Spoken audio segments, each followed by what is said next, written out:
طبی سائنس کے جدید تحقیق یہ سچائی آشکار کر چکی ہے کہ انسان اگر بہترین صحت حاصل کرنا چاہتا ہے تو اول سے عمدہ غذا لینی چاہیے، دوم وہ باقاعدگی سے ورزش کرے، سوم صحت کو متاثر کرنے والی اشیاء اور سرگرمیوں سے دور رہے۔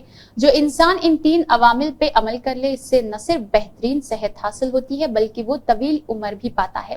سب سے بڑھ کر یہ کہ آخری سانس تک عموماً اس کی صحت عمدہ رہتی ہے۔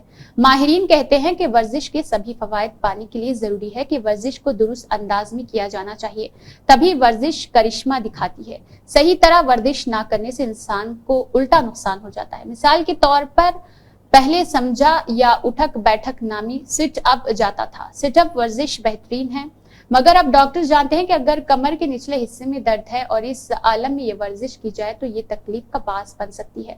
سوشل میڈیا کے ارتقاء نے شعبہ ورزش کو بھی متاثر کیا ہے۔ اس دنیا میں ایسے خود ساختہ ماہرین فٹنس عام ہیں جو فرسودہ روایات اور مغالطوں کی ترویج کرتے ہوئے غلط رہنمائی کرتے ہیں۔ ان کے مشوروں پہ مختلف ورزشیں کرنے سے انسان کو عموماً درد اور تکلیف کا سامنا کرنا پڑ سکتا ہے، اس لیے ان خود ساختہ فٹنس گروہوں کے مشوروں پہ آنکھ بند کر کے عمل مت کیجیے بلکہ مستند ماہرین ورزش کی ہدایت پر ہی چلے۔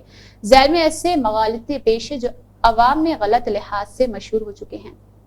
ضروری ورزش سے قبل اسٹریچنگ۔ کئی لوگ ورزش شروع کرنے سے قبل جسم کو تیار کرنے کی خاطر بازو اور ٹانگیں ادھر ادھر پھیلاتے ہیں اور مختلف اعضاء کو حرکت دیتے ہیں۔